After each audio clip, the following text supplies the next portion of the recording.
रहमान रहीम नाज़रीन, आज का जो हमारा टॉपिक है वो है दाल का अज़ाब। जी हाँ, बिल्कुल दाल का अज़ाब। और आप भी अगर इस अज़ाब से बचना चाहते हैं तो 3 काम आपको करने पड़ेंगे। पहला ये कि सबसे पहले आपको शादी नहीं करनी। हाँ, शादी नहीं करनी। अब जबकि शादी कर ली है तो आपको जो है, अगर आप दाल बड़े शौक़ से खाते हैं तो बेगम को इस चीज़ पे आपने फोकस बिल्कुल नहीं करना, फोर्स बिल्कुल भी नहीं करना, यानी कि फ़कत आप ही खाते रहिए, बेगम को इस काम में मत उलझाइए। और तीसरा, अगर बेगम को फोर्स कर भी रहे हैं दाल के लिए तो ये ज़रूर देख लीजिएगा कि उसका कोई भाई वगैरह नहीं हो, वरना ये अज़ाब आप तक ज़रूर पहुंचेगा। इस अज़ाब को आखिर जानने के लिए इस वीडियो को आखिर तक देखें। मैं हूं आपका प्यारा मोहम्मद मोटिवेटर, और आपको वीडियो पसंद आए तो चैनल को सब्सक्राइब करें, लाइक करें और शेयर करना ना भूलें। और ऐसे बहुत से टॉपिक्स हम लाते रहते हैं।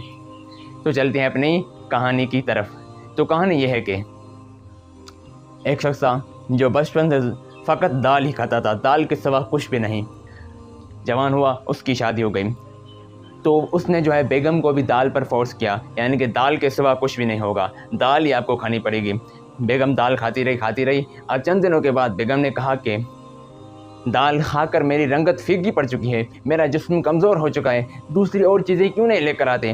तो उसने जो है दाल के फ़ज़ाइल पढ़ने शुरू कर दिए। दाल खाने से ईमान में ताज़गी आती है, दाल खाने से जो है सेहत तंदुरुस्त रहती है, दाल के बड़े फ़ज़ाइल पढ़ दिए और बेगम को चुप करवा दिया।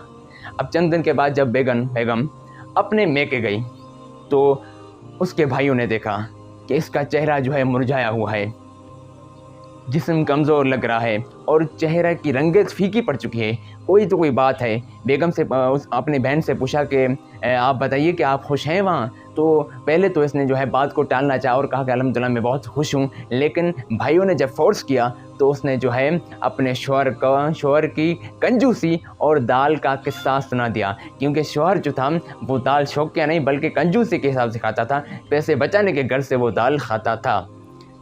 तो भाइयों ने कहा कि बस ये मसला, पहले बताते थे हम जो है चंद दिनों में हल कर देते या चंद घंटों में हल कर देते। बेगम ने उस बहन ने कहा कि अच्छा वो कैसे।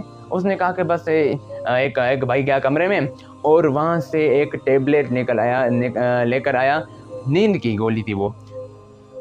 अपनी बहन को कहा कि बहन ये लेकर जाओ और बस उसके पसंदीदा खाने दाल में इस गोली को मिला देना, बाकी हम पर छोड़ दो, हम खुद साफ कर लेंगे।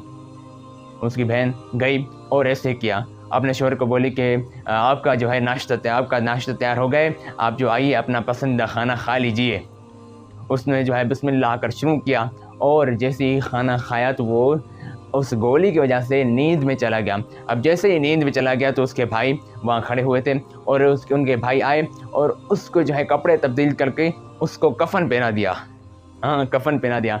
अब उसको उसकी चारपाई जो थी उस चारपाई को उठाकर अंधेरे किसी कमरे में रख दिया और बिल्कुल अंधेरा यहाँ वहाँ पर था, यानी कि कोई भी लाइट्स वगैरह नहीं थी, वहाँ पर अंधेरे पर रख दिया और कफन पहना हुआ था।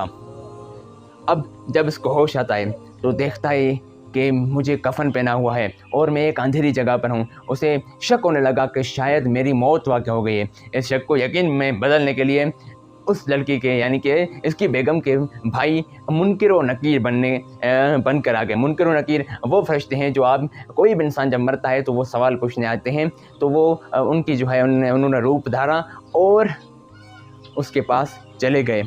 सबसे पहले वही सवाल जो इस्लाम में बताए गए हैं सवाल, उनने पूछा कि मन रब्बुका, तुम्हारा रब कौन है। उसने कहा कि अल्लाह रब्बी, अल्लाह मेरा रब है।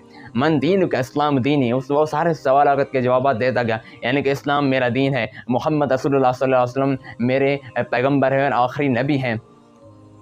अब चौथा सवाल, आखिरी जो सवाल है, यानी कि 3 सवाल होते हैं ना, और चौथा सवाल जो है उसने अपनी जानिब से दागा, क्योंकि ये असली फरिश्ते तो थे नहीं, असली जो है मकसद इनका कुछ और था, दाल से रुकवाना। तो इन्होंने क्या किया कि उनसे पूछा कि ये आखिरी सवाल बताइए कि आप खाने में क्या खाते थे।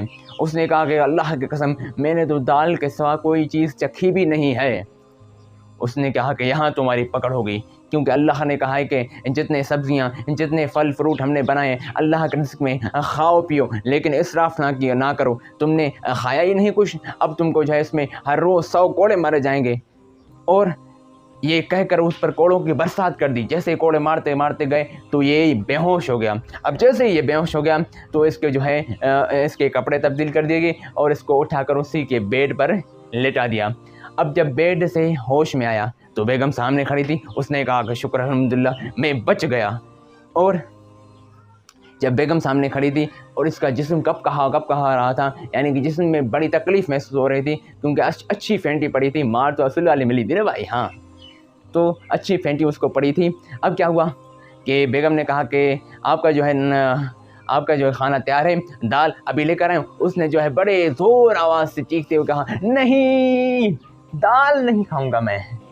यानी कि उस बेगम ने कहा कि क्यों, दाल आपका पसंदीदा खाना है, दाल आप क्यों नहीं खाएंगे और आपको पैसे भी तो बचाने हैं। उसने कहा नहीं, दाल का बड़ा अज़ाब है, दाल का बड़ा अज़ाब है वहाँ पर। आज मैं बाहर जाता हूँ, गोश्त लेकर आता हूँ, गोश्त खाएंगे और मुख्तलिफ़ सब्ज़ियाँ खाएंगे ताकि इसे बुरे अज़ाब से बच सकूँ। तो इसमें छोटा एक यानी कि इसमें हल्का सा सबक यह है कि किसी को समझाने के लिए कोई तरीका आजमाया जाए और वो उससे सुधर जाए तो इसमें कोई हर्ज तो नहीं है।